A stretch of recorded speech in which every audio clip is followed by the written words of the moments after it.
Moi, je me présente, je m'appelle Andrea Blanc-Ducollet, je travaille avec des archis d'intérieur tous les jours en fait, pour concrètement les aider à développer leur activité. Donc ça, je le fais dans le cadre de mon travail chez Ooze, qui est une plateforme de mise en relation entre les particuliers et les professionnels de la rénovation. Moi, je travaille pour le logiciel, mais surtout sur le côté, j'ai aussi cette activité d'intervenante à l'EDAI dans laquelle je propose un séminaire d'insertion professionnelle, puisque je sais à quel point ça peut être délicat et surtout compliqué pour les archis d'intérieur de se lancer une fois qu'on a terminé cette formation. Donc le but en fait de mon intervention à l'EDAI, c'est vraiment de pouvoir aider les élèves et du coup ce soir de vous livrer en fait les meilleures pratiques pour vous permettre de vous lancer plus sereinement quand on est archi d'intérieur. Donc on en était au défi qui était sous-jacent au lancement de votre activité. Donc on a parlé du fait qu'on manquait souvent de réseau professionnel, que quand on arrive dans une nouvelle profession, du coup, c'est est-ce qu'on connaît les bons artisans, est-ce qu'on connaît les bons prescripteurs, est-ce qu'on a tout de suite accès à une base de données clients qui vont pouvoir potentiellement nous engranger du travail ou pas, et si on l'a pas, comment on fait pour l'obtenir. On n'a pas forcément des mentors qui sont là pour nous aider à réaliser notre travail et surtout à monter en compétences, parce que évidemment quand on se lance, on apprend, c'est de l'apprentissage continu. Donc du coup, c'est parfois ce manque de personnes là qui est pour nous guider, qui peut être un peu délicat aussi quand on se lance. Après, on a évidemment des connaissances surtout théoriques dans la gestion de projet, à part si vous avez pu faire ou réaliser des stages, etc. Souvent, la réalité des études versus la réalité du terrain peut être parfois un peu différente.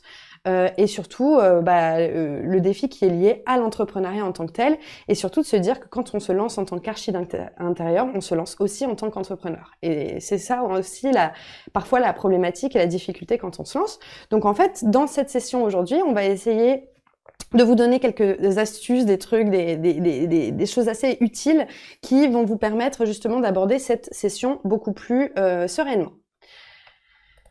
Donc, je vous parlais en fait de mon intervention à l'EDAI pour vous la faire assez courte, mais en fait tout ce que je vais vous livrer là, c'est des notions que on approfondit beaucoup pendant les modules d'insertion professionnelle à l'EDAI.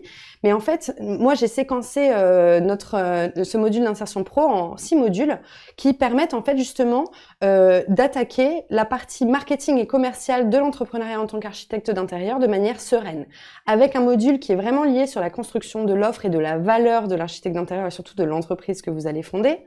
C'est aussi parler des éléments de création d'image de marque, comment on crée une image de marque, comment on la rend pertinente, comment on la rend en lien avec nos valeurs et avec notre proposition. Ensuite, c'est un module sur la construction de votre présence en ligne, site internet, Google My Business, qu'est-ce que c'est que la réputation, comment le faire concrètement. Derrière, on a toute la partie réseaux sociaux, comment les utiliser, comment capitaliser sur les réseaux sociaux pour vous permettre justement d'engranger de l'activité, de vous trouver des clients et de commencer à semer des graines dans vos prospects si potentiellement ils veulent vous recontacter. Et derrière, on a 2 modules qui sont vraiment liés à la partie commerciale. Donc, qu'est-ce que la prospection? Comment aujourd'hui on attire des prospects et comment on les convertit en projets? Et derrière, le dernier module, organiser son activité commerciale et élargir son périmètre. Donc voilà, le but de ces modules-là, c'est vraiment de vous donner des astuces. Et souvent dans mes cours, j'utilise beaucoup d'astuces, beaucoup d'intelligence artificielle aussi pour vous faire gagner du temps. Je fournis aussi énormément de documents, de modèles, d'Excel et des modèles par exemple de présentation pour vous permettre justement de pas perdre du temps à créer ces modèles-là mais de se mettre au travail. Donc voilà, aujourd'hui, je vous livre les 8 conseils qui sortent de ces modules-là et surtout c'est des conseils que j'ai appris grâce à la réalité des architectes d'intérieur sur le terrain. Le premier conseil que je vous donne, et je vais changer ça, c'est vraiment se préparer à devenir entrepreneur. Et ça, c'est quelque chose qui paraît bête, et j'utilise souvent la métaphore de la casquette, ça c'est ma métaphore préférée pendant mes cours, mais la métaphore de la casquette, elle marche super bien. Pourquoi? Parce que quand on arrive dans une nouvelle activité, quand on se lance à son compte, il faut endosser plusieurs casquettes. Et ça, c'est impératif de le comprendre. C'est qu'en fait, quand vous allez vous lancer en tant qu'architecte d'intérieur, vous n'allez pas juste être architecte d'intérieur. Vous allez être évidemment la personne créative, le designer, vous allez réaliser en fait globalement les missions pour lesquelles vous vous êtes formé, donc du coup de faire de la conception, de la réalisation, du suivi de chantier, etc. Ça c'est sûr que vous allez le faire, mais il n'y a pas que ça. Il y a aussi une partie très liée à la mission de chef d'entreprise. Comment aujourd'hui je vais pouvoir générer du profit? Où est-ce que j'en suis dans mes finances? Est-ce que je vais réussir à me dégager un salaire ce mois-ci?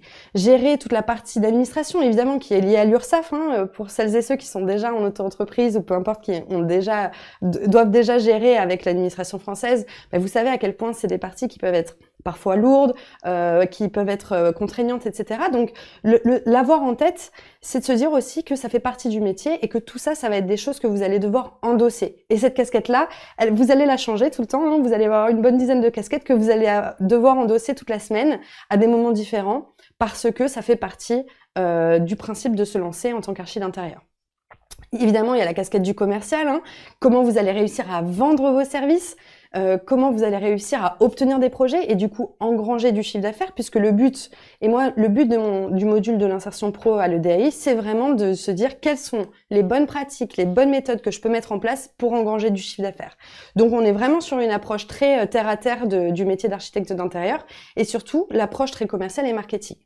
Évidemment, la casquette de gestionnaire de projet, parce que quand on est archi d'intérieur, évidemment, vous allez proposer une vision en relation avec les besoins de vos clients, mais c'est aussi comment vous allez gérer ce projet-là, comment vous gérez les attentes des clients, comment vous gérez les attentes et les contraintes techniques qui sont liées à un projet, et donc du coup, comment vous arrivez à jongler entre plusieurs problématiques et en même temps la vision que vous voulez offrir à votre client.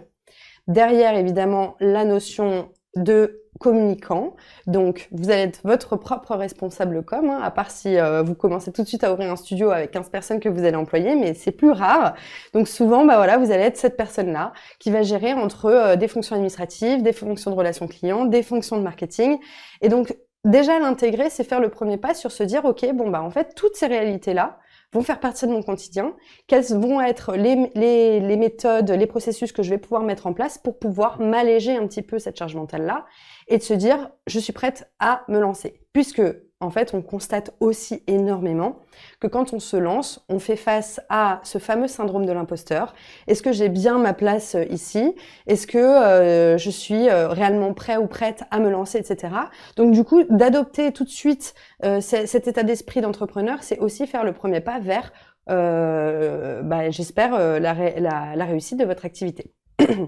Donc ça, c'est le premier conseil. Préparez-vous à être entrepreneur et surtout, préparez-vous à endosser toutes ces casquettes-là. Mon deuxième conseil, c'est vraiment, venez définir votre positionnement. Beaucoup de fois, je parle avec des archis d'intérieur et quand je leur demande quelle est votre proposition de valeur, qu'est-ce qui fait que vous êtes unique dans votre profession, on a souvent des bouches grandes ouvertes en disant en fait je sais pas vraiment, moi je suis archi d'intérieur, je propose des projets de rénovation plutôt pour du tertiaire, plutôt pour du particulier, je fais de la scénographie, etc. Mais mon conseil, c'est vraiment de se poser sur son activité et de venir définir son positionnement. La première partie pour le faire, c'est vraiment de venir définir ses cibles. Les cibles, en marketing, on les appelle les personas. Les personas, c'est concrètement votre client type. À qui vous allez vendre votre service. Il y a une différence entre vendre ses services à, par exemple, du résidentiel. Donc, mettons, je vais me prendre un exemple, Andrea, 32 ans, primo-accédant qui achète son premier bien immobilier, qui a envie de créer son appartement à son image, etc., qui est donc plutôt jeune dans la vie active, etc. C'est une chose, c'est un type de personne qui est complètement différente de vendre quelqu'un, par exemple, à un retraité, qui n'a pas forcément, et là je pense à mon père, je sais pas s'il me regarde aujourd'hui, mais un retraité qui va faire un achat, un investissement locatif qui est pas forcément très digitalisé, qui a du temps puisqu'il est à la retraite mais qui a envie d'avoir une légèreté d'esprit dans les travaux de rénovation. Donc en fait, plus vous allez définir votre cible type, plus vous allez pouvoir comprendre quels sont les tenants et aboutissants de votre cible pour mieux répondre à leurs besoins. Et ça, c'est très important. Moi, ce que je conseille à mes étudiants, c'est vraiment, n'hésitez pas, avant de vous lancer, de faire des interviews. Allez questionner votre profil type. Peut-être, certainement, vous avez déjà une idée des personnes avec qui vous allez avoir envie de travailler. Est-ce qu'il y a une dimension écologique que vous voulez absolument mettre dans votre travail? Est-ce que vous voulez faire simplement du tertiaire, du bureau, etc. Donc ça, c'est des éléments qu'il faut que vous puissiez prendre en compte quand vous allez élaborer en fait votre offre, et on en parle dans la troisième partie. Mais c'est vraiment venir comprendre et connaître qui sont vos cibles pour être en mesure de leur apporter un service qui corresponde parfaitement à leurs attentes. Donc ça, c'est hyper important.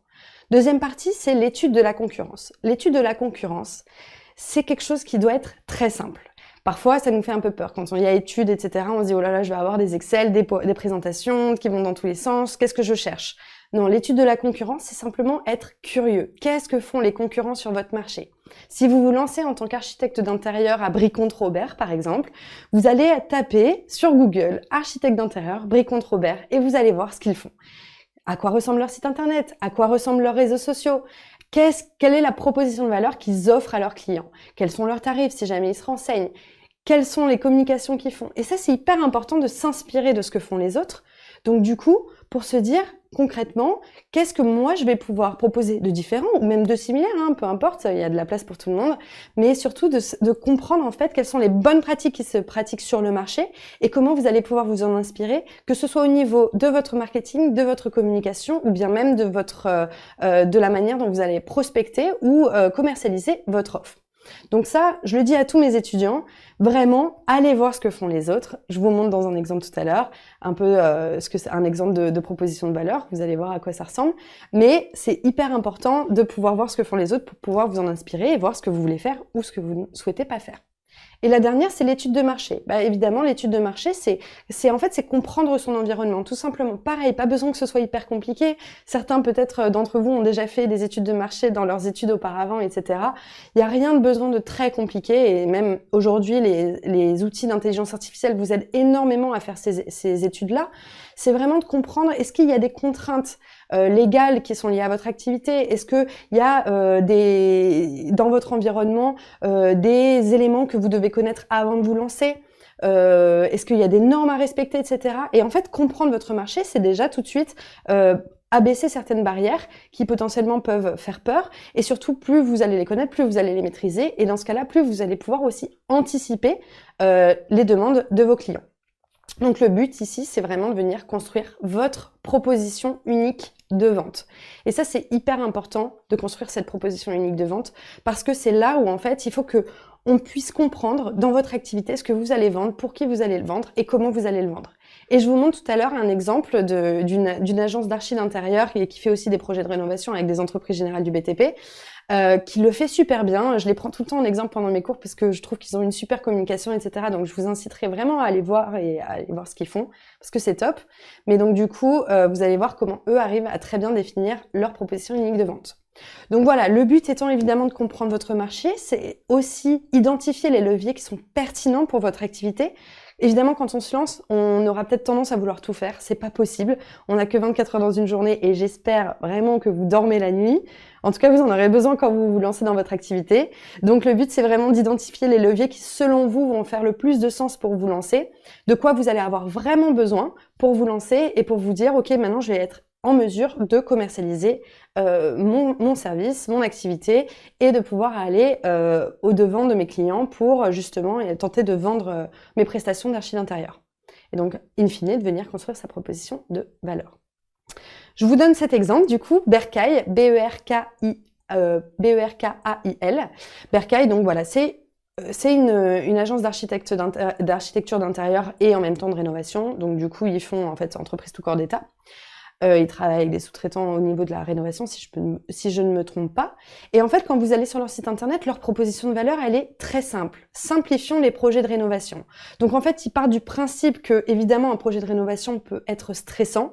Et Dieu sait que ça l'est. Si jamais vous avez déjà eu affaire à des projets de rénovation, que ce soit d'un point de vue particulier ou alors dans le cadre de votre activité, vous savez qu'il y a un nombre d'imprévus qui est vraiment grand, des impondérables qui parfois peuvent être difficiles à encaisser et surtout il faut toujours trouver de quoi rebondir. Bon bah en fait le parti pris de Berkail, c'est de se dire on simplifie les projets de rénovation. En l'occurrence sur leur site internet ils sont très clairs sur la localisation. Ils font Marseille, ils font Aix-en-Provence, ils font Toulon, ils font Lyon, etc. Donc on sait quel est leur périmètre de chalandise. Et derrière, il y a une petite phrase, un projet de rénovation dans les cartons, zéro stress, on s'occupe de tout, architecture d'intérieur, travaux, suivi de chantier et impact sur la planète. Et donc là, impact sur la planète, on sait qu'il y a une dimension qui est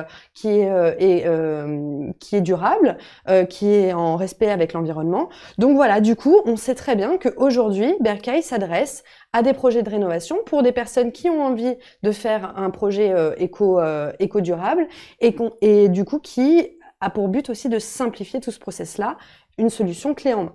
Donc voilà un peu cette proposition de valeur. N'hésitez surtout pas à aller regarder ce que font les autres et surtout à prendre ce réflexe-là. Ça, c'est le réflexe du marketeur que je suis. Dès que je vais sur un site internet, de voir ce que font les autres, c'est quoi leur proposition de valeur, qu'est-ce qu'ils vendent concrètement, est-ce que j'arrive à la comprendre. Et vous allez voir que plus vous allez travailler sur cette proposition de valeur-là, n'hésitez pas à l'éprouver aussi, donc du coup, demandez à votre entourage ce qu'ils en pensent quand vous allez rédiger votre propre proposition de valeur, savoir si c'est compréhensible, si c'est clair, qu'est-ce que ça leur évoque, et plus vous allez éprouver cette proposition de valeur-là, plus ça va faire du sens pour vous, et donc du coup, ça va faire du sens in fine pour vos clients. Donc ça, c'est hyper important. La troisième partie, c'est de venir définir une offre claire et différenciée. Et ça, souvent, j'ai vu sur des sites d'archi d'intérieur, mais même avec mes propres clients, des services qui sont très nombreux et dans lesquels on peut se perdre. Et je vais proposer des coachings déco, puis je vais faire de suivi de l'installation de chantier, puis finalement je vais faire de la conception, etc. Donc en fait, c'est souvent parfois un pot pourri où on met plein de choses dedans parce qu'on a envie de tout couvrir. Et puis en fait, au final, la compréhension d'un point de vue client est pas forcément la meilleure. Là, ce qui est important à savoir, c'est de venir vraiment se poser et de venir lister les différents types de services que vous allez proposer. D'où l'offre claire et différenciée. Qu'est-ce que vous allez proposer? Est-ce que vous faites de la consultation? Est-ce que vous faites de la conception unique? Est-ce que vous vous déplacez ou alors vous faites des rendez-vous visio? Est-ce que vous assurez la gestion de projet et le suivi de chantier? Est-ce que c'est vous qui agissez comme maître d'œuvre ou pas? Est-ce que vous ne vous occupez que de la décoration? Est-ce que vous faites du tertiaire, du résidentiel? Est-ce que vous faites de la scénographie? Est-ce que vous faites du visual merchandising? Toutes ces questions-là, c'est important que vous puissiez les lister. Pourquoi? Parce qu'ensuite, vous allez pouvoir aussi les estimer. À quel prix je les mets? Est-ce que je crée des packages différents? Est-ce que c'est du sur-mesure? Et dans ce cas-là, le client va devoir me contacter pour avoir un devis. En général, c'est souvent ça, puisque les projets sont différents, mais je pense parfois à des coachings déco. Souvent, c'est un prix unique, dépendamment du mètre carré ou dépendamment du temps passé, etc. Donc, en fait, tout ça, venir lister la liste de vos services, comment vous allez les estimer, à quel prix vous allez les mettre, comment vous allez créer les devis autour de vos services. Donc, du coup, de se poser la question, est-ce que je fais des devis au mètre carré? Est-ce que je fais des devis à l'heure? Est-ce que je fais des devis package au prix de la prestation? À quel point je marge, etc. Tout ça, c'est hyper important de se poser, de l'avoir en tête. Pourquoi? Parce que vous allez voir en dernière partie, un des derniers conseils, c'est quand on va faire au niveau de la prospection commerciale, c'est des éléments sur lesquels, si vous avez réfléchi auparavant, ça va être beaucoup plus rapide de répondre à vos clients, et la rapidité est vraiment une valeur clé dans la relation avec votre client, notamment avec les archis d'intérieur. Moi, j'ai constaté avec Ous que globalement, sur un projet de rénovation, on fait appel à 3, si ce n'est 4 archis d'intérieur différents pour comparer des devis. Et souvent, les devis qui fonctionnent bien, c'est souvent les devis qui sont envoyés le plus rapidement possible. Bon, il y a toujours cette dimension de budget qui est présente. Souvent, certains clients cherchent le budget le moins cher. Mais en fait, de pouvoir cadrer le périmètre de votre prestation, c'est aussi pouvoir expliquer à votre client quelle est la valeur ajoutée. Et Bercail le fait très bien. La valeur ajoutée, c'est pas de stress dans les projets de rénovation. Donc, on va vous accompagner dans la création de votre vision, on va vous accompagner dans les travaux, etc. Mais on va tout gérer pour vous. Vous serez pas stressé, vous aurez pas à gérer la relation avec des artisans, vous aurez peut-être pas à gérer les visites de chantier, vous aurez pas à gérer les problématiques de paiement avec les artisans. Et Dieu sait que ça arrive souvent. Si ma sœur me regarde, elle le sait. Et donc du coup, voilà, tout ça en fait, quand vous l'anticipez auparavant, c'est ce qui derrière dans votre relation va vous permettre de rassurer le client dans votre prestation. Et surtout quand on se lance et qu'on n'a pas forcément une dizaine de projets à notre actif, etc. On se dit voilà, il faut que toutes les choses que je peux maîtriser, je les maîtrise, je les ai posées en amont, et ça va me permettre d'engranger les différents business liés à ces éléments-là. Donc voilà, l'objectif étant évidemment d'avoir une offre qui est attractive et surtout qui est bien comprise par votre client. Ça, c'est important, la compréhension. C'est-à-dire que, en fait, comme l'architecture d'intérieur, c'est un métier d'accompagnement, de suivi, évidemment de réalisation esthétique, de design et surtout d'agencement d'intérieur. Mais c'est important que votre client, qui est souvent monsieur ou madame tout le monde, puisse vraiment comprendre comment vous l'accompagnez et surtout comment vous allez créer vos réalisations et comment vous les accompagnez dans leurs projets. Donc ça, je vous incite vraiment à vous poser et surtout à comprendre en fait qu'est-ce que vous proposez à vos clients et surtout si vous avez déjà votre site internet qui est prêt, si vous êtes déjà sur vos réseaux sociaux et que vous avez déjà lancé votre activité, de faire un petit pas de côté, de comprendre vraiment ce que vous allez mettre en place et voir si vous pouvez vous améliorer ou pas. Notamment, moi, avec mes étudiants, ce que je leur propose, c'est souvent une 30 minutes de consultation sur LinkedIn, enfin via LinkedIn, mais on se voit en Zoom. Et puis voilà, on analyse ensemble leur site internet, comment ils ont présenté leurs valeurs, comment ils ont présenté leur offre, etc. Pour voir déjà si c'est compris et surtout, est-ce que c'est clair, est-ce que pour une personne lambda comme moi, est-ce que je peux comprendre ce qu'ils offrent et est-ce que l'offre peut être attractive. Le quatrième conseil, c'est de venir construire son image de marque. Ça paraît bête, mais une image de marque, ça correspond à plusieurs éléments. Déjà, c'est vos services et accompagnements. Ça, on en a parlé dans le point 3, c'est voilà, qu'est-ce que vous allez mettre en place, quels sont vos services, quels sont les accompagnements que vous allez faire auprès de votre client. Et donc, une fois que vous avez défini ça, il faut que ce soit intégré à votre image de marque. Je prends un exemple. Si jamais votre image de marque, elle est liée à l'accompagnement écologique de la rénovation. D'accord? Donc en fait, vous avez à cœur de mettre des matériaux qui sont éco-responsables, pour vous, vous avez vraiment envie de faire de l'upcycling, de recycler des éléments, etc., que pour vous, c'est hyper important dans votre métier et que vous cherchez des clients qui soient dans cette même optique-là, il faut que ça se retranscrive dans votre image de marque, évidemment. Donc, en fait, le fait de poser les bases de votre activité, de ce que vous allez offrir, ça va aussi vachement vous aider à créer votre image de marque et à être en mesure, globalement, de pouvoir créer quelque chose qui soit cohérent avec votre offre de service. La deuxième partie, c'est la partie discours, expérience. Quel va être votre discours dans votre image de marque? J'en reviens à Bercail, puisque je les adore. Bercail, ils ont un discours, une expérience qui est très particulière. Par exemple, ils tutoient les clients. Rien que sur le site internet, ils vous tutoient. Donc, ils installent tout de suite une image de proximité avec leurs clients. C'est comme ça qu'ils fonctionnent. Donc, certainement que ça prend pour certains et d'autres non. J'ai pu éprouver cette question-là avec mes étudiants. Il y en avait certains qui aimaient pas du tout et qui se voient pas du tout le faire. Pas de problème. Le vouvoiement, on le garde pour plus de professionnalisme au début, etc. Bon, peu importe. Mais en tout cas, c'est des éléments qui vont vraiment de se poser sur quel est le discours que je vais avoir auprès de mes clients et quelle est l'expérience que je veux leur offrir, ça va être très important. Notamment, dépendamment de votre positionnement. Si vous vous positionnez sur du haut de gamme, etc., sur des matériaux très nobles, etc., évidemment que dans votre image de marque, il va falloir que ce soit reflété. Que vous allez peut-être pas vouloir nous mettre des couleurs partout dans votre logo et dans votre site internet si on vise des intérieurs avec des éléments très neutres, très potentiellement très nobles, vraiment juste des intérieurs sans fioritures mais avec des matériaux qui sont vraiment haut de gamme. Bon ça doit être reflété et donc du coup de savoir ce que vous voulez créer, c'est comme ça aussi que vous allez pouvoir agencer en fait votre discours et l'expérience que vous allez avoir de votre client. Et enfin, évidemment, le nerf de la guerre, c'est votre identité visuelle et aussi éditoriale. Et je rajoute éditoriale parce que c'est important la manière dont vous vous exprimez.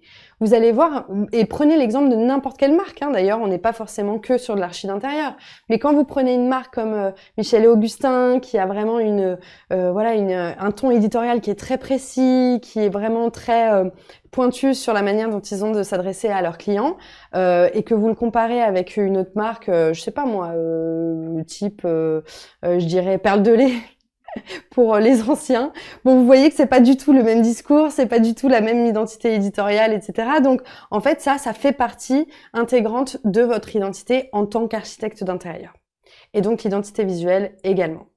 Là, vous voyez, construire son image de marque. Alors, le but, c'est pas de vous faire un cours sur comment créer votre logo, etc. Ça, nous, pour le coup, on le voit en module d'insertion pro. Du coup, c'est quels sont les outils qui vont vous permettre de le faire sans avoir à dépenser trop d'argent. Et aujourd'hui, L'intelligence artificielle nous permet de le faire hyper rapidement, donc ça c'est chouette. Mais donc c'est tous les éléments qui vont vous permettre justement de créer votre identité et votre image de marque. Donc que ce soit votre logo, mais le nom aussi de votre entreprise, les palettes de couleurs qui sont associées à votre identité de marque, la typographie que vous allez utiliser, donc les différentes polices d'écriture que vous allez mettre sur votre site internet, sur vos réseaux sociaux, sur vos communications, la hiérarchie des informations, qu'est-ce que vous allez privilégier si jamais vous faites voilà plusieurs offres, quelle est la hiérarchie de l'information que vous allez privilégier, les photographies évidemment, les illustrations, c'est hyper important et notamment quand on est archi d'intérieur puisque le visuel compte énormément. Donc du coup, c'est de savoir définir un type de photographie qui correspond à votre style. Mettons que si voilà, on reprend l'exemple des matériaux très neutres, très nobles, etc. Si vous rajoutez des illustrations qui sont hyper bariolées, du maximalisme à fond, etc. Peut-être que potentiellement ça dessert l'image de marque que vous voulez donner. Donc du coup, c'est de se poser les bonnes questions et de savoir aussi quels sont les éléments que vous allez intégrer à votre image de marque pour pouvoir refléter tout ce qu'on a dit auparavant, votre proposition de valeur, les services que vous proposez et surtout concrètement, qu'est-ce qui fait de vous un professionnel unique et avec lequel on a envie de travailler. Donc voilà un peu pour la construction de l'image de marque. Je vous rappelle que le chat est ouvert, que je vois un petit peu. Je vois même que y a des personnes qui nous ont rejoints du Québec. Donc vraiment, on est internationaux. Ayant vécu à Montréal et y retournant dans une semaine, je suis ravie de voir que on a quelques Québécois dans le chat. Sinon, le reste, n'hésitez pas à intervenir, à poser des questions, à partager aussi vos interrogations. C'est le bon moment pour le faire. L'autre point dont je voulais vous parler, c'est la présence en ligne. Et ça, je veux vous en parler parce que, en fait, quand on se lance, évidemment, on a besoin d'être présent en ligne. Et ça, c'est hyper important. Et là, je vous ai mis certains chiffres qui sont plus parlants que tout ce que je pourrais vous dire sur la présence en ligne. C'est qu'aujourd'hui, 97% des consommateurs recherchent une entreprise locale sur les moteurs de recherche. C'est-à-dire qu'à partir du moment où vous n'êtes pas présent en ligne, donc que vous n'ayez ni un Insta, ni une page Facebook, ni un site internet, eh bien, on vous trouvera pas. Et c'est surtout que vous allez voir que 88% des consommateurs recherchent des avis en ligne avant de choisir un service local. Et ça, c'est hyper important. C'est le nerf de la e-réputation. Et donc, du coup, en fait, la e-réputation, c'est du bouche à oreille virtuel. Souvent, on fonctionne, ce qui fonctionne très bien, je crois que c'est 75% du business des archis d'intérieur fonctionne par le bouche à oreille, mais le bouche à oreille peut être amplifié par votre présence en ligne. Et ça, c'est hyper important de le savoir. C'est que si aujourd'hui vous n'êtes pas présent en ligne, vous allez pouvoir manquer des opportunités. Donc la question, c'est même pas de se poser est-ce que je fais un site internet ou pas, c'est de se dire comment je vais le faire celui-là, parce que j'en ai besoin. C'est une condition sine qua non pour se lancer, d'avoir un site et à minima d'avoir un Instagram. Après, c'est pas obligatoire, mais il faut qu'il y ait un endroit sur internet qui puisse recenser qui vous êtes et les services que vous offrez à vos clients. Donc comme on le disait, 88% des consommateurs recherchent des avis en ligne avant de choisir un service local, mais c'est surtout que 73% se fient aux avis laissés sur Internet. Donc du coup, potentiellement, et puis j'imagine que vous faites la même chose. Quand vous allez au restaurant, vous allez certainement checker les avis en ligne, voir qui laisse 5 étoiles, qui laisse 1 étoile et pourquoi il laisse 1 étoile, etc. Donc c'est hyper important aujourd'hui de construire votre réputation en ligne et surtout quand on se lance, de commencer à créer ces bases-là pour obtenir ces avis et de se dire concrètement c'est ce qui crée en fait un vecteur de confiance auprès des clients qui ne me connaissent pas. Si jamais vous avez déjà travaillé sur un projet puis que quelqu'un vous envoie un membre de sa famille pour faire un projet de rénovation, vraiment, cette personne-là fera confiance aux membres de la famille qui vous a coopté. Donc, du coup, peut-être moins intéressant d'aller checker les avis en ligne. Et pourtant, les gens le font quand même pour être sûr de s'engager dans une prestation qui soit pertinente avec le professionnel et surtout qui rassure. Et notamment quand on touche à l'intérieur, les projets de rénovation, et là je parle concrètement sur du résidentiel, après sur le tertiaire et sur le visual merchandising, c'est d'autres considérations. Mais sur de la rénovation résidentielle, on touche à l'intérieur des personnes, on touche à leur maison, on touche à leur lieu de vie, un lieu où ils font famille aussi. Donc du coup, ça a une dimension très intime au niveau de la rénovation et de l'archi d'intérieur. Et donc du coup, dans la relation que vous créez, vous allez tout de suite toucher à l'intime des personnes avec lesquelles vous allez bosser. Et donc du coup, on veut dès la première vision être rassuré. Et donc les vecteurs de confiance se font aussi via votre présence en ligne. Et vous voyez que 62% des consommateurs ignorent une entreprise s'ils ne peuvent pas trouver d'informations sur Internet. Donc même si vous faites un super boulot de faire du bouche à oreille et d'essayer d'obtenir des clients, etc., vous voyez que pour 62% des consommateurs, s'ils vous trouvent pas, vous n'êtes pas forcément professionnel. Donc du coup, ça, c'est des éléments qui sont hyper importants à comprendre pour justifier votre présence en ligne et d'être en mesure en fait d'en saisir toutes les aspérités et surtout comprendre en fait les tenants et aboutissants pour pouvoir les mettre en marche. J'ai une petite question sur le chat de Mélissa. Merci Mélissa. N'ayant pas suivi le début, est-ce que le live sera disponible en replay ainsi que le PDF de présentation? Absolument, ce sera disponible, donc ne vous inquiétez pas. Si vous devez partir à mi-chemin, je vous en voudrais pas et vous aurez quand même accès au live. Donc ça, c'est pour créer sa présence en ligne.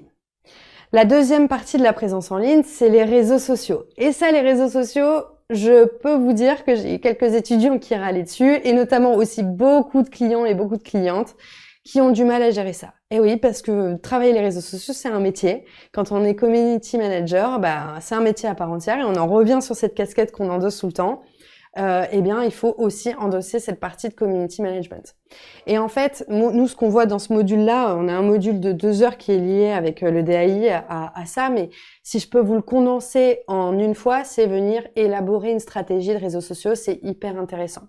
Pourquoi? Parce que souvent, quand on arrive, on se lance et on se dit « Ah, super, je vais créer mon Insta et puis je vais poster des trucs. » Mais qu'est-ce que je vais poster? Mais qu'est-ce que je vais mettre? Et vous allez vous retrouver devant votre téléphone et vous n'allez pas savoir qu'est-ce que vous allez pouvoir mettre comme description en dessous de votre photo. Et puis ensuite, vous allez regarder votre feed et puis vous allez vous rendre compte qu'il n'est pas forcément hyper cohérent avec ce que vous voulez dire. Il est peut-être pas hyper cohérent avec votre image de marque. Et puis en fait, on va vite sécher parce que à partir du moment où on poste 1 fois, 2 fois, 3 fois, et puis après on se dit mais qu'est-ce que je vais bien pouvoir dire? Et en fait, quand on est sur les réseaux sociaux, le maître mot, c'est aussi la constance et donc d'être en mesure d'alimenter au fur et à mesure. Et l'alimentation, que ce soit sur votre site internet ou votre réseaux sociaux, ça satisfait aussi un autre critère qui est de vous faire remonter dans les algorithmes des sites sur lesquels vous vous trouvez. Notamment votre site internet, il faut le travailler régulièrement parce qu'il remonte dans l'algorithme Google. Ça, c'est ce qu'on appelle le SEO, donc la partie référencement organique, apparaître en haut des résultats de recherche sans avoir à payer. Et c'est pareil pour Instagram ou pour n'importe quel réseau social. Il faut que vous puissiez alimenter vos réseaux pour pouvoir créer de l'engagement auprès de vos posts, pour pouvoir remonter rapidement dans les publications, pour que vous soyez présent et surtout que vous soyez vu et entendu. Et donc du coup, un conseil, c'est vraiment de se poser et de venir élaborer une stratégie réseaux sociaux. Et ça, on a encore de la chance, ChatGPT existe et vous permet aussi de vous décharger d'une grosse partie de comment je vais créer aujourd'hui mon calendrier de publication sur Insta ou sur Facebook, etc. Bref. Donc du coup, pour élaborer une stratégie pour les réseaux sociaux, c'est simple. Déjà, il faut définir vos objectifs. Et souvent, ça part d'un objectif de qu'est-ce que je fais quand je me lance? Premièrement, j'ai envie d'être présent en ligne. Ça, c'est un premier objectif. Je veux que quand un client puisse aller sur mon Insta, il puisse voir un nombre de publications. Il voit que j'ai pas 3 publications qui se battent en duel. Non, j'ai quand même quelque chose qui est assez consistant. Donc du coup, qui va permettre de créer des leviers de confiance. Ça, souvent, c'est l'objectif quand on se lance. Le deuxième, c'est de se dire, je veux accroître ma visibilité. Donc, je veux pouvoir commencer à rentrer dans l'esprit des personnes qui vont me suivre et potentiellement donner envie aux gens qui ne me suivent pas de le faire. Et qu'est-ce que je vais pouvoir leur apporter comme contenu pour qu'ils aient envie de me suivre sur le réseau social dit. Donc voilà, et puis potentiellement partager des éléments de votre vie, de votre aventure, la fidélisation de vos clients, etc. Tout ça, c'est des éléments si vous les posez, rien que de les poser sur un papier crayon, si vous n'avez pas envie de le faire sur un doc Excel ou d'un doc Word, vous pouvez le faire et posez-vous cette question, qu'est-ce que je veux vraiment faire avec les réseaux sociaux? et de venir segmenter vos clients et cibles et créer des profils. Alors ça, on l'a dit déjà dans le 2, mais c'est important de le faire aussi sur Insta. C'est sur Insta ou peu importe. Moi, je vais prendre l'exemple d'Instagram parce que concrètement, je pense que c'est quand même le réseau social le plus pertinent pour vous. Mais sur Insta, est-ce que je parle aux clients résidentiels? Est-ce que je fais que du tertiaire? Est-ce que je parle que de la scénographie ou du visual merchandising? Est-ce que j'essaie de parler de tout ça? Mais si je parle de tout ça, comment je rends ça cohérent? Donc voilà, c'est de se dire aussi, est-ce que si je change de sujet, comment je vais pouvoir les lier? Et comment je crée de la cohérence dans mon offre pour que ce soit compris encore une fois pour mes clients, parce que moi, mettons que j'ai un projet de rénovation, je vais venir vous voir sur Insta, et puis c'est un projet de rénovation donc résidentiel, et puis là je vois qu'il y a que une partie bureau. Je fais bon, bah du coup cette personne-là elle est pas faite pour moi puisqu'elle a travaillé que sur des projets bureaux. Donc voilà, c'est vraiment de se comprendre en fait ce que vos clients vont aller chercher et comment vous allez pouvoir leur offrir. Un autre conseil que je vous donne, c'est limitez-vous dans les plateformes. Dans le cours d'un module d'insertion pro, je parle de tout, hein, d'accord? Donc je parle d'Insta, je parle de TikTok, je parle de Facebook, de Pinterest et compagnie. Et puis, bah, je me retrouve avec des étudiants qui s'arrachent les cheveux et se disent mais je n'aurai pas le temps de tout faire. Et le but, c'est pas de tout faire. C'est de vous concentrer sur le levier qui vous semble être le plus pertinent pour vous. Et donc, c'est pour ça que Insta revient souvent parce que concrètement, Insta, c'est quand même quelque chose d'assez visuel. Ça vous permet de faire de la vidéo, ça vous permet de faire de la photo, etc. C'est assez facilement, enfin, on peut le prendre facilement en main.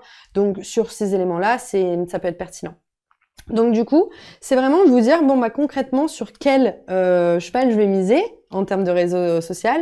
Est-ce que j'ai envie de faire Facebook ou pas? Est-ce que je fais juste Instagram? Et surtout, comment je vais le faire? Et ensuite, vous venez détailler du contenu. Quel type de contenu je vais offrir? Et ça, il faut aller voir, encore une fois, les études de la concurrence, elles sont faites pour ça.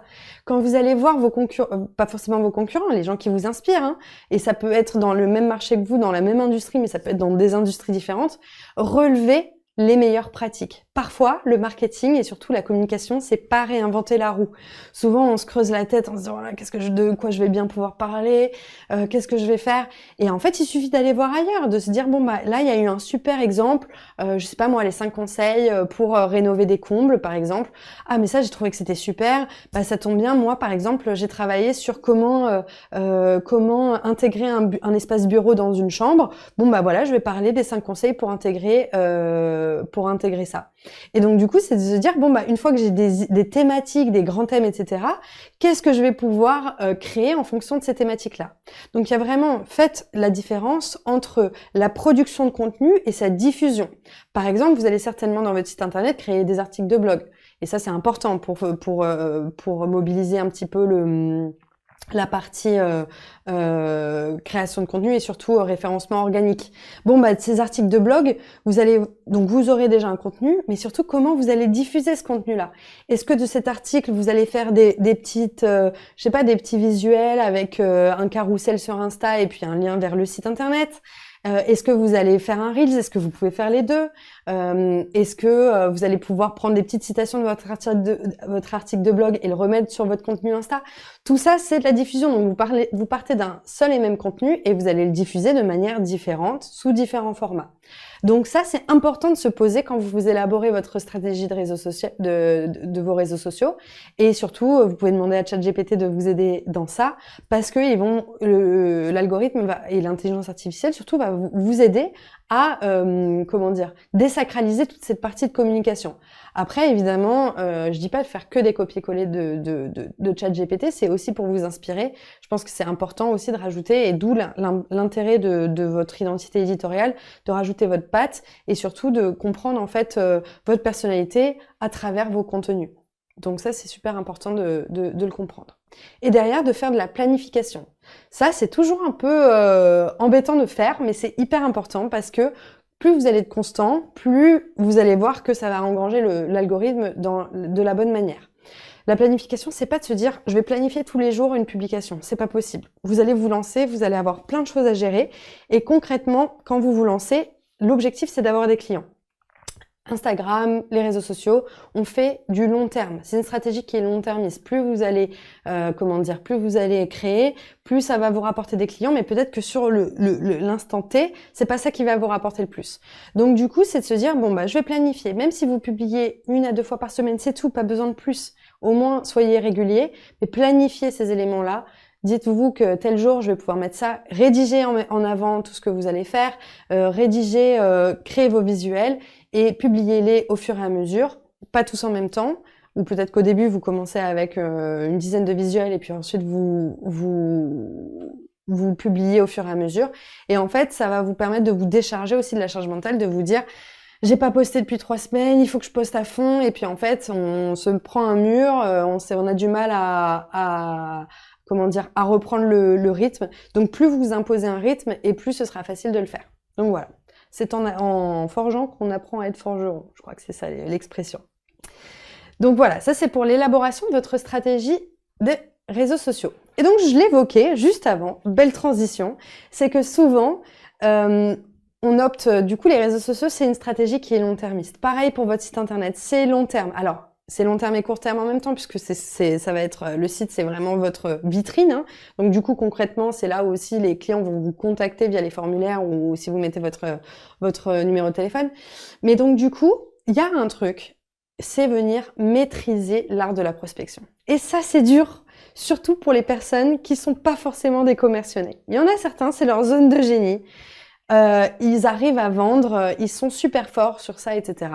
Pour les autres, ça peut paraître hyper compliqué parce que vous faites des études ou alors vous voulez lancer en tant qu'architecte d'intérieur parce que c'est ça votre passion, mais il faut que votre passion devienne aussi d'être commercial parce que si vous n'arrivez pas à vendre, malheureusement, les projets ne vont pas tomber comme ça. En tout cas, c'est tout ce que je vous souhaite, que les projets tombent du ciel, que votre bouche à oreille vienne et que vous n'ayez même pas à vendre vos projets, mais vous vendez vos projets même quand vous êtes en rendez-vous client, même quand vous envoyez votre devis à n'importe quelle communication avant de signer ce fameux devis, vous êtes dans le processus commercial et c'est hyper important de venir le maîtriser. Le maîtriser pourquoi ? Première étape, venir faire un tour d'horizon des supports dont vous aurez besoin pour prospecter. Posez-vous et dites-vous de quoi j'ai besoin aujourd'hui pour convaincre n'importe quelle personne que je vais voir que mon activité est intéressante pour eux, que je vais pouvoir les aider et que potentiellement on pourrait engager dans un contrat ensemble. Donc, c'est de se poser la question, quel type de matériel et qu'est-ce que je mets dedans ? Est-ce que je fais des flyers ? Est-ce que je crée mon portfolio en ligne ? Est-ce que j'ai une brochure ? Est-ce que j'ai des cartes d'affaires ? Est-ce que j'ai plusieurs portfolios ? Un portfolio pour du résidentiel, une brochure pour du résidentiel ? Est-ce que c'est un format imprimé ou alors je fais que du digital ? Qu'est-ce que je mets dedans ? Et ça, c'est super important parce que ça revient encore une fois à la partie construire son offre et sa proposition de valeur, etc. En fonction de ce que vous et des services que vous offrez, en fonction des services que vous allez offrir à vos clients. Qu'est-ce que vous allez, comment vous allez pouvoir les communiquer sur vos supports de prospection. D'accord ? Et comment vous arrivez prêt à vous présenter ? Ça peut être tout bête, ça peut même être votre speech de présentation. On appelle ça le discours d'ascenseur, elevator speech en anglais, ou pitch. C'est que, en gros, comment vous allez vous présenter quand vous rencontrez n'importe quelle personne. Et ça, j'en parle en cours, c'est hyper pertinent. Quand vous arrivez dans n'importe quel événement, que ce soit un événement pro, perso, et mettons vous allez dîner chez des amis, vous connaissez pas la personne qui est à côté de vous, puis vous allez vous présenter. Moi, si je me présente en disant « Bonjour, je m'appelle Andrea, je suis archi d'intérieur », ok, c'est bon, on a compris. Par contre, si je dis bonjour, je m'appelle Andrea, moi, mon but dans la vie, c'est vraiment d'aider les particuliers qui ont des projets de rénovation à transformer leur vision en réalité. Là, du coup, tout de suite, ça commence à créer un peu d'engouement, un peu de questionnement, etc. Et c'est comme ça qu'on aborde des conversations et potentiellement, ça peut dérouler à d'autres opportunités. Ce qui est important dans maîtriser l'art de la prospection, c'est de se dire que tout est une fenêtre pour vendre. Et donc, c'est de se dire, est-ce que moi, je décide de prendre le train pour aller faire évoluer mon activité. Donc, souvent, c'est de se dire, allez, j'y vais, je vais y arriver, etc. Et c'est difficile, parfois, quand on n'est pas vendeur dans l'âme, d'aller se vendre. Mais plus vous allez le faire, c'est un muscle qui se travaille, plus vous allez le faire et plus ça va devenir naturel. Le deuxième point, ça rejoint un peu le premier point, c'est comment on se crée des opportunités. Comment on trouve nos futurs clients, qui sont nos prescripteurs, comment je les contacte. bon bah en fait le monde est une opportunité pour vous, hein, que ce soit dans votre réseau proche, plutôt lointain, etc. C'est comment j'arrive à aller trouver ces clients. Est-ce que je les trouve en faisant bah justement en allant en faisant de la conversation sur Insta sur d'autres comptes? Est-ce que c'est via mon réseau personnel où je demande des référencements? Est-ce que t'as pas entendu de quelqu'un qui a un projet de rénovation? Est-ce que c'est si je fais du visual merchandising, est-ce que c'est d'aller faire le tour de toutes les boutiques proches de chez moi pour leur proposer mes services? Donc tout ça, en fait, c'est des éléments qu'il faut connaître et surtout poser une bonne fois pour toutes pour vous dire que quand vous êtes en recherche de projet, etc., quels sont les leviers que vous n'avez pas activés, quels sont les leviers que vous avez activés qui fonctionnent pas, pour comprendre en fait et itérer globalement sur les différents éléments que vous pouvez mettre en place. Donc voilà. Et puis derrière, c'est vraiment comment venir adopter la posture du commercial pour transformer des opportunités en projets. Et ça, en fait, on n'y pense pas souvent. Mais vous savez, bah, notamment nous chez Ooze, je sais pas si vous avez déjà eu un de nos commerciaux au téléphone, mais chez Ooze, bah, en fait, ce qu'on prépare, c'est des plans d'appel. C'est qu'est-ce que les clients, de quoi les clients ont besoin? Est-ce qu'ils ont potentiellement des objections à utiliser notre service? Est-ce qu'ils ont des craintes, des peurs qu'il faut surmonter? Et donc du coup, c'est de préparer des réponses à ces questions-là quand on fait un premier appel téléphonique ou même un rendez-vous physique, c'est de venir prêt et préparé. Donc, c'est-à-dire que quand vous arrivez sur un premier contact téléphonique, qu'est-ce que vous allez demander à la personne? De quelles informations vous avez besoin pour avancer? Toujours, et ça c'est un petit conseil, toujours prévoir une prochaine étape. Ne laissez jamais une personne qui vous contacte sans prochaine action. Mettons que voilà, j'ai un appel téléphonique sur une rénovation d'un appartement à Paris.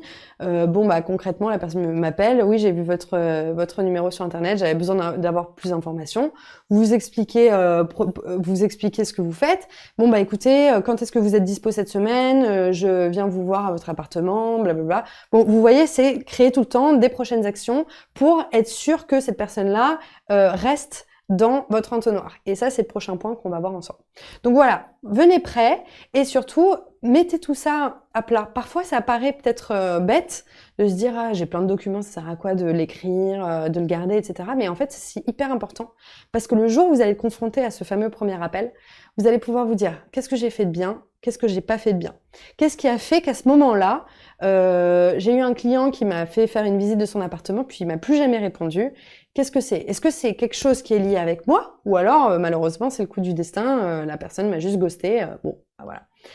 Et ben en fait, ça c'est hyper important de pouvoir en fait prendre toujours un pas de côté et d'analyser ce que vous avez fait de bien et ce qui aurait pu être amélioré. Et ça, en fait, vous êtes dans l'itération. Il n'y a pas de recette magique quand on se lance. Même si le titre un peu tape à l'œil des 8 conseils pour se lancer en archi d'intérieur vous a peut-être fait cliquer, mais en fait il n'y a pas une recette, il y en a plein et ça dépend de la recette qui est la plus confortable pour vous et qui fonctionne le mieux. Il y aura certains leviers qui vont très bien fonctionner pour une personne et pour l'autre pas du tout parce que potentiellement les cibles sont différentes, la personnalité est différente, etc. Mais voilà, c'est de venir vraiment essayer, tester, itérer. J'ai un message de Charlène. Allez voir des agences immobilières aussi peut-être pour proposer nos services aux futurs propriétaires. Oui, absolument. Ça, c'est une super idée. On peut aller voir des agences immobilières, on peut aller voir des notaires, on peut aller voir... j'ai des étudiants en cours qui me disaient que parfois, ils regardaient les panneaux vendus sur les immeubles et puis ils allaient mettre un petit prospectus en disant « Ah, j'ai vu que vous avez vendu votre maison ou votre appartement ou alors que vous venez d'acheter. Si jamais vous avez besoin de conseils, etc., n'hésitez pas. » Bon, voilà, c'est vraiment de trouver en fait où sont les opportunités et comment vous allez pouvoir démarcher. Donc voilà, ça c'est hyper intéressant de pouvoir en fait se mettre dans cette peau-là de la prospection et de se dire comment je me crée mes opportunités, parce que c'est ça d'être entrepreneur, il faut se les créer, c'est pas de la chance. Et parfois j'entends souvent des pros qui me disent j'ai eu de la chance, j'ai eu tel projet. Je pense notamment à une de mes pros que j'adore qui s'appelle Nathalie Lima. Vous allez pouvoir la voir sur Insta. Et d'ailleurs, sur Insta, elle est très active.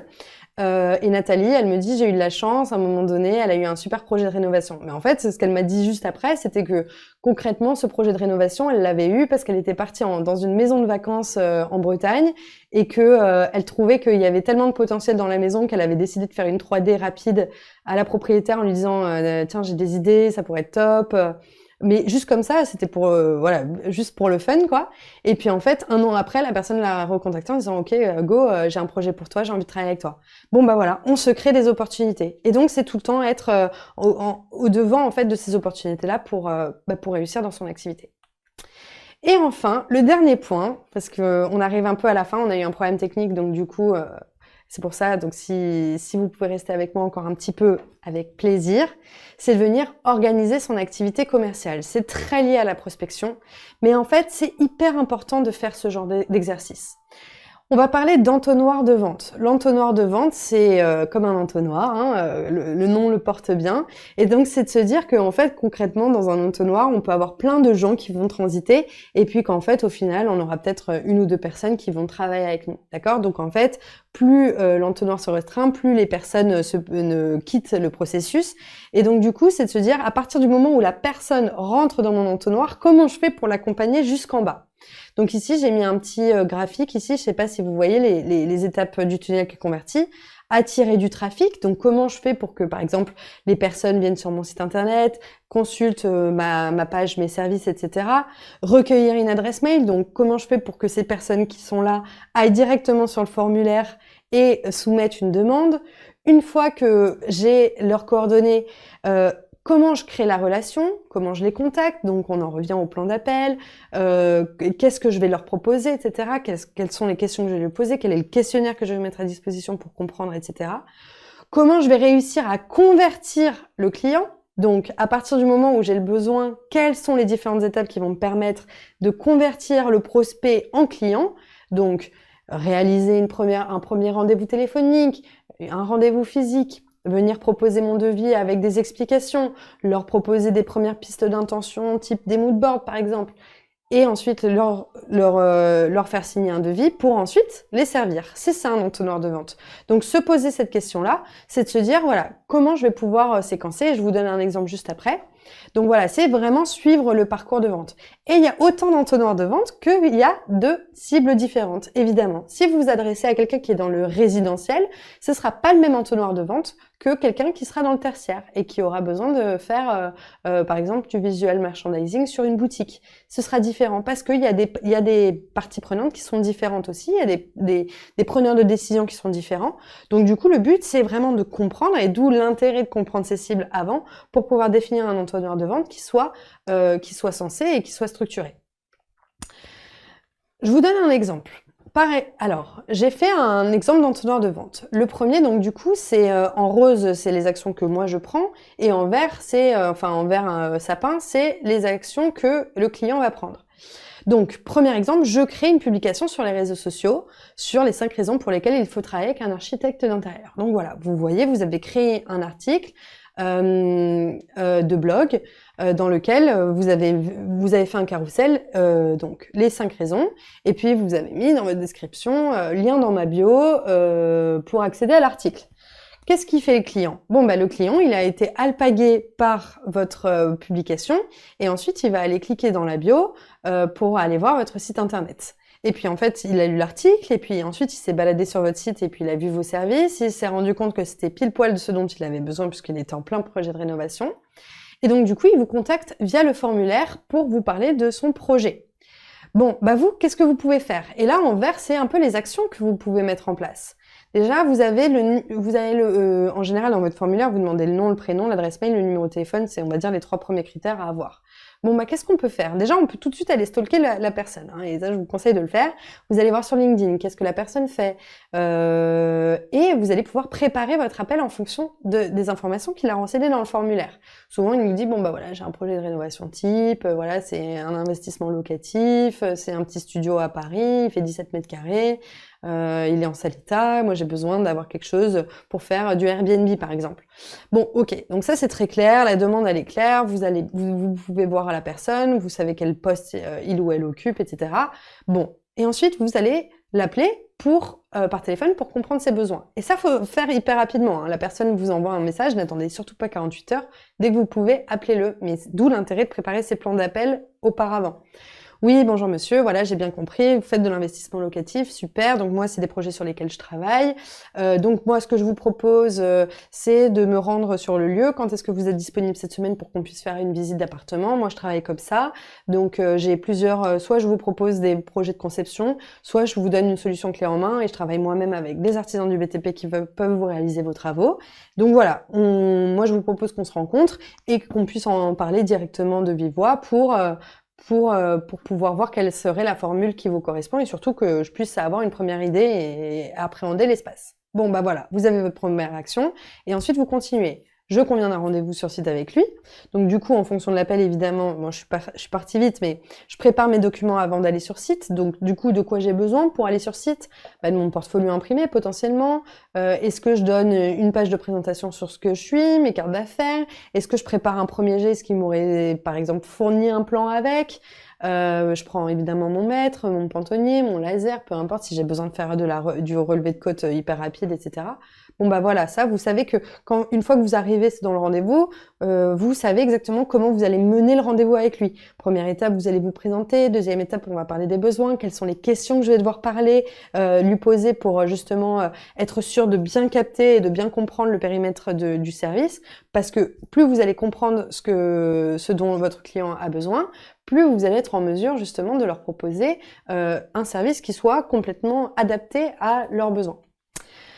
Une fois que c'est terminé, bon bah en fait qu'est-ce qui se passe? J'envoie un mail récap suite au rendez-vous, vous résumez tout ce que vous vous êtes dit et vous envoyez votre devis. Donc là on résume avec le brief client, on prépare le devis et on envoie des explications. Si le client vous répond pas, bah potentiellement vous pouvez reconvenir d'un rendez-vous téléphonique ou physique avec lui pour lui expliquer les différentes lignes de devis, pourquoi vous êtes rémunéré pourquoi vous avez estimé cette prestation à ce prix-là, etc. Bref. Et ensuite, on négocie évidemment le cadre de la prestation par mail ou par téléphone ou même en réel. Et ensuite, le client signe le contrat. Donc voilà, c'est de se dire en fait à chaque fois, ça c'est l'exemple d'un entonnoir de vente. Le client, il est passé par une publication Insta pour signer un contrat avec vous. Et concrètement, c'est de prévoir en fait ces parties-là d'entonnoir de vente pour être sûr d'être en mesure d'accompagner le client au maximum dans la prestation et de se dire ok bah si jamais le client sort de cet entonnoir, comment je fais soit pour le récupérer et si j'arrive pas à le récupérer, qu'est-ce que je peux faire pour m'améliorer pour que les futurs clients qui rentrent dans cet entonnoir de vente là ne partent pas. Donc voilà un petit peu pour ces exemples.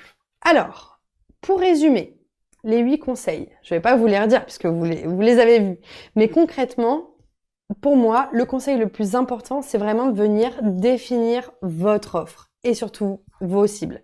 Parce que vous allez voir que quand vous allez définir qui vous êtes, les prestations que vous offrez, les différents éléments que vous voulez montrer à votre communauté et à vos futurs clients, et bien c'est ça en fait qui va pouvoir impulser énormément de choses dans la création de votre activité. Ça va pouvoir impulser toute la partie communication qui est liée à votre activité, toute la partie marketing et surtout ça va vous rassurer quand on va devoir rentrer dans le nerf de la guerre qui est vraiment la prospection et la commercialisation de vos activités.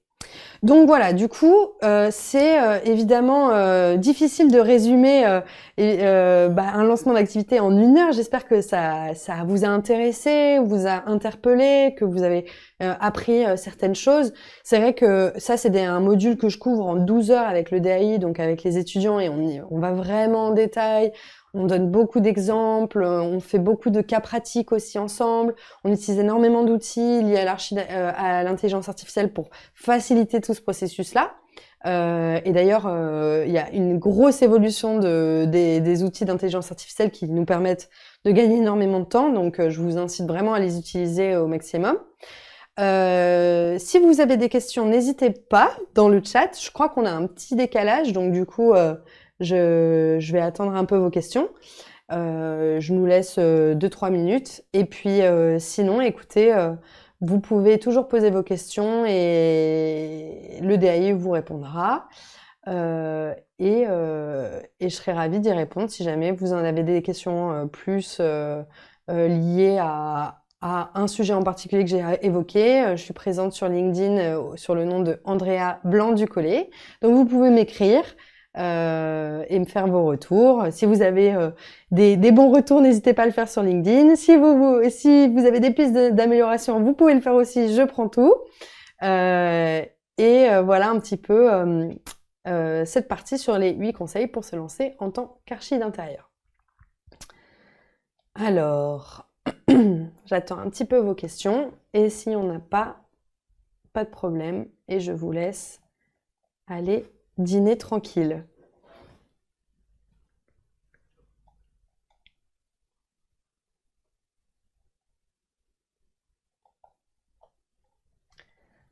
Hop.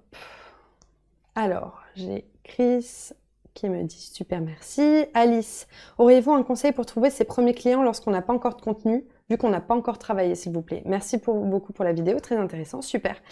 Alice, un conseil pour trouver ses premiers clients. Alors, trouver ses premiers clients, s'il n'y a pas encore de visuel, déjà, j'incite vraiment à travailler sur les visuels qu'on a à la maison. C'est-à-dire que si jamais vous êtes archi d'intérieur, évidemment que vous allez commencer à travailler un peu chez vous quand même. Mettre en place certains éléments, etc. Même juste de la 3D. Prenez le temps de faire de la 3D. Et surtout, les visuels peuvent être aussi des mood boards, des planches d'ambiance. Ça, vous pouvez les mettre en avant. L'architecture d'intérieur, c'est un métier qui est visuel. Donc les visuels, vous en avez besoin, même si c'est pas forcément des projets que vous avez réalisés. Si vous avez déjà des 3D à partager, si vous avez déjà des éléments à montrer, c'est hyper important. Après, si vous n'avez pas ça, ce que je vous incite à faire, c'est vraiment aller à fond mobiliser votre réseau. Quand on commence, et vraiment, parfois c'est dur de le faire, mais il faut le faire, il faut le dire à tout le monde que vous êtes archi d'intérieur, d'accord? Que ce soit à votre coiffeuse, à votre notaire, à vos voisins, à vos amis, etc. N'hésitez pas à parler de vous, de ce que vous faites, comment vous vous lancez, parce qu'en fait, le réseau fonctionne aussi beaucoup, et donc le bouche à oreille fonctionne. Donc du coup, vraiment aller à fond parler à certaines personnes. Une autre manière d'obtenir des premiers projets, c'est aussi potentiellement de proposer son expertise à des studios déjà établis. Donc, mettons que vous créez votre micro-entreprise, on voit aussi beaucoup de freelances qui travaillent pour des studios plus grands. Ça peut être aussi un moyen d'obtenir des premières expériences.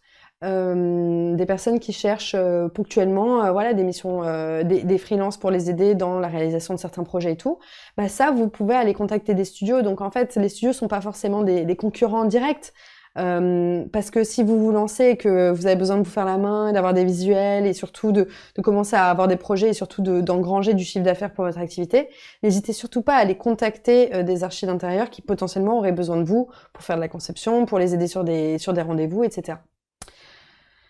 Voilà Alice, je pense que 2 conseils. Le premier, c'est vraiment d'en parler à tout le monde. Et le deuxième, c'est d'aller voir directement là où des personnes ont déjà des projets. Donc, archi d'intérieur qui ont déjà des studios et potentiellement des entreprises générales du BTP.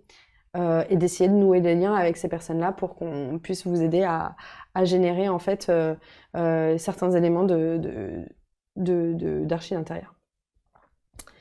Laetitia me demande, merci pour le live, donc déjà avec plaisir, y a-t-il des cas pratiques, exercices concrets avec l'utilisation de l'IA ou s'agit-il uniquement de théorie sur son utilisation durant les cours? Alors non Laetitia, c'est des cas pratiques.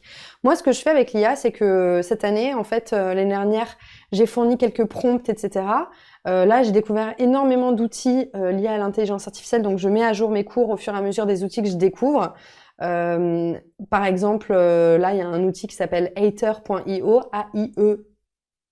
aiter.io, qui est un outil qui permet d'analyser les propositions de valeur de certains sites. Bref, donc je mets à disposition des prompts, je les envoie. En fait, le but, c'est que moi, je mets aussi une boîte à outils pendant les cours. C'est pas que du théorique, au contraire, c'est vraiment que du pratique. Et dans la boîte à outils, bah en fait, je fournis des prompts aux étudiants, je leur fournis des exemples des CRM, on l'aborde en cours pour permettre d'organiser la prospection commerciale. Je leur fournis des prompts pour organiser leur plan d'appel. Donc en fait, et on fonctionne à l'intelligence collective aussi en cours. On a un chat qui nous permet vraiment de pouvoir échanger les bonnes idées. Vous voyez là l'idée des panneaux vendus et d'aller contacter ces personnes-là pour obtenir un peu des projets. Je trouvais que c'était hyper brillant. Et ça, c'est une idée qui vient d'une élève. Donc en fait, vous voyez, on fait vraiment fonctionner l'intelligence collective pour permettre justement d'aborder ça de manière plus sereine et d'être en mesure de mettre en place plein de bonnes idées, plein de leviers. Le but de mon module, en tout cas sur le séminaire d'insertion professionnelle, c'est d'être le plus pratico-pratique. Donc c'est de pas faire, on aborde des concepts marketing qui sont importants, mais derrière c'est vraiment hyper axé sur l'industrie donc de l'archi d'intérieur, et c'est surtout plein d'éléments très concrets qui vont vous permettre d'engranger ça. Donc j'espère que j'ai répondu à votre question, Laetitia. Écoutez, je pense qu'on est pas mal. Donc sur ce, je vais vous laisser. En tout cas, merci beaucoup à toutes et à tous d'être restés jusqu'à la fin de ce live. Si vous avez des questions, je le répète, le DAI peut vous répondre. Si vous avez des questions qui sont plutôt liées à ce que j'ai certaines notions, etc., n'hésitez pas à m'écrire sur LinkedIn, Andrea Blanc du Collet. J'hésite encore à créer un peu de contenu sur LinkedIn pour les archives d'intérieur. Je sais pas, peut-être que ça va arriver. Donc si vous me suivez, potentiellement vous aurez accès à aussi du contenu que je veux mettre à disposition qui sont issus de la formation. Donc voilà. J'ai une dernière question. Est-ce qu'il est possible de travailler à distance? Dans l'idée, peut-on intervenir sur des projets de conception à distance et déléguer la partie réalisation? Eh bien, j'ai déjà vu ça. Du coaching à distance, en fait, ça peut arriver surtout quand on fait de la conception. Là, par exemple, j'ai un pro qui est basé au Portugal et qui gère des projets à Paris. Ça peut arriver. Encore une fois, c'est comment on crée un réseau de professionnels dans lequel on a confiance pour pouvoir réaliser ces projets. Donc voilà un petit peu comment on peut fonctionner, mais il faudrait voir en fait quelle est la logique et quelle est la mécanique que vous pourriez mettre en place, mais c'est tout à fait possible. Eh bien voilà, écoutez, je vous souhaite à tous et à tous une très bonne soirée. Merci beaucoup pour votre attention et puis au plaisir de peut-être vous revoir dans un autre live. Pour certains, si jamais vous décidez de vous inscrire à la formation de l'EDAI, je vous verrai du coup en mai, il me semble, pour les prochaines. Et puis je vous souhaite une très très bonne soirée.